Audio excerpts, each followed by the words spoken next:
If last night was any indication, the rest of the NBA should already be unnoticed. The Golden State Warriors may have found one of the biggest steals of the 2026 NBA draft, because their first-round pick, YAXEL Lendeborg, looked absolutely incredible in his Summer League debut, and I think he's going to shock a lot of people once the season begins. So without further ado, let's roll the intro.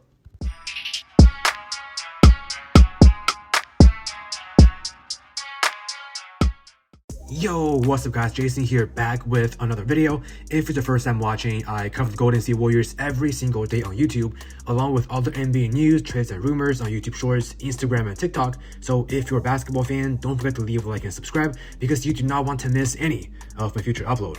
Now, last night against the Lakers in the California Classic, Warriors first round pick YAXEL Lendeborg finished with 19 points, 5 rebounds, 6 assists, 1 steal, and 1 block in just 22 minutes.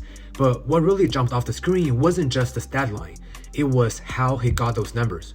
He shot it perfect, 6 for 6 from the field, he went 4 for 4 from 3, and made both of his free throws. He literally didn't miss a shot all night. Now, I know what some people are going to say, it's only Summer League. And yes, that's true, we shouldn't overreact to one game. But at the same time, there are certain things that translate regardless of the competition, and that's exactly what stood out about Lendeborg. It wasn't just the scoring, it was the way he played. The decision making, the passing, the discipline to cut off passing lane, and the versatility on both ends of the floor. He looked exactly like the kind of player Steve Kerr loves to have in his system. And this is the kind of modern power forward the Warriors have been missing for years. Now, let's be honest here. When Golden State took Lendeborg at 11, I think a lot of fans overlooked him because he wasn't one of the flashy names in the draft. And all the attentions are on Darren Peterson, AJ Devonta, Cam Boozer, and Caleb Wilson. Now, going back to YAXEL, when it comes to rookie, YAXEL is near the older side. He is 23 years old. So naturally, people questioned whether his ceiling was as high as some of the younger prospects. But here's the thing. The Golden State Warriors are not drafting for 3 to 5 years from now. They are drafting to maximize Steph Curry's championship window. And because of that, I actually think Lendeborg was one of the best picks they could have made. This is somebody who is NBA ready. He's not a raw prospect that needs 2 to 3 years of development. He is somebody who can step onto an NBA court today and help you win basketball games. Let's talk about why. First, his physical profile is just ridiculous. He is 6'8" with a 7'4" wingspan and a 9-foot standing reach. Those are elite measurements. That's the kind of frame every NBA team is searching for. He has the size to battle with power forwards, the length to protect the rim, and enough mobility to switch onto guards. And that's my favorite part of his game, his defensive versatility. The Golden State Warriors have always put a lot of values on players who can defend multiple positions, and Lendeborg fits that perfectly.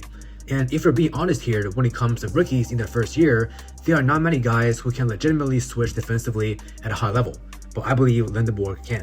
Whether it's a point guard attacking off a screen, a forward on the perimeter, or a center in the post, Lendeborg has the length, strength, and lateral movement to hold his own. That kind of versatility is incredibly valuable in today's NBA. And then there's his rebounding. This was another key area where Golden State struggled at times over the past few seasons. Lendeborg attacks the glass with a lot of physicality. He's not just tall, he understands positioning, uses his wingspan extremely well, and consistently high points the basketball. Even better, once he secures the rebound, he's able to push the ball himself.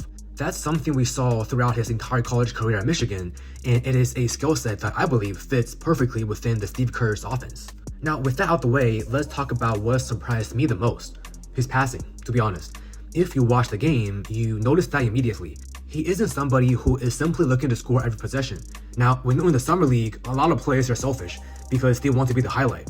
But for Lendeborg, he is constantly making the actual pass, finding cutters, making fast decisions, keeping the ball moving. That's exactly how the Warriors had played during their championship years. Ball movement, player movement, off-ball transition, making the right basketball play. Lendeborg already looks incredibly familiar with all those things. And then there's the shooting, and I just cannot wait to talk about that. Now, going into the draft, people believed he will be a respectable floor spacer. Well, he didn't look like that against the Lakers. He went 4 for 4 from deep. Again, I'm not saying he is suddenly going to shoot 50% from 3 this season, but if he can consistently become a league average or even above average shooter, that's going to make him very difficult to guard, because now defenders have to respect his jumper. that opens up driving lanes, that opens up his passing, and that makes him even more dangerous in Steve Kerr's motion offense. What's even more impressive is that this performance didn't come out of nowhere. Last year at Michigan, Lendeborg averaged over 15 points, nearly 7 rebounds, more than 3 assists, over a block, and over a steal per game. Essentially, he impacted winning in every area: scoring, passing, defense, and rebounding.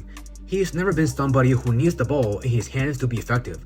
He is the definition of a connective player. And if you watch the Warriors basketball over the past decade, you know those are exactly the kind of players who would thrive in Golden State.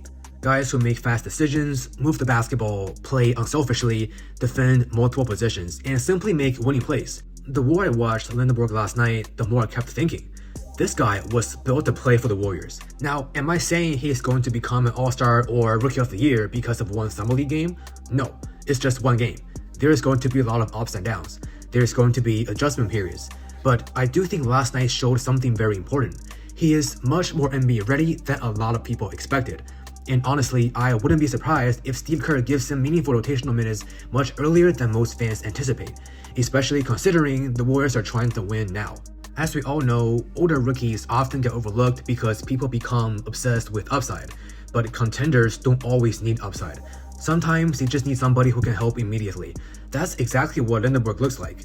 If he continues defending at a high level, if his three-point shot is legitimate, if he continues making smart decisions with the basketball, the Warriors may have found themselves one of the biggest steals in the entire draft. And here's the scary part. He is joining a team with Steph Curry, Draymond Green, Al Horford, and Steve Kerr. Those are the kind of veterans who can accelerate a young player's development. That's why I believe Golden State has created a monster. Not because Lendeborg is already a superstar, but because they drafted one of the most NBA-ready, high IQ players in the class and placed him into one of the best developmental environments in basketball. If this debut is any indication, Warriors fans have a lot to be excited about. But now I want to hear from you guys. Was this simply just a good Summer League performance, or do you think YAXEL Lendeborg is ready to contribute meaningful minutes for Golden State this season? Let me know your thoughts in the comment section down below. Alright guys, that's all we got for today's video. If you enjoyed this content, don't forget to leave a like, subscribe, and follow me on social media, all linked below in the description box. Once again, thank you so much for watching, and I will see you guys in the next video. Peace.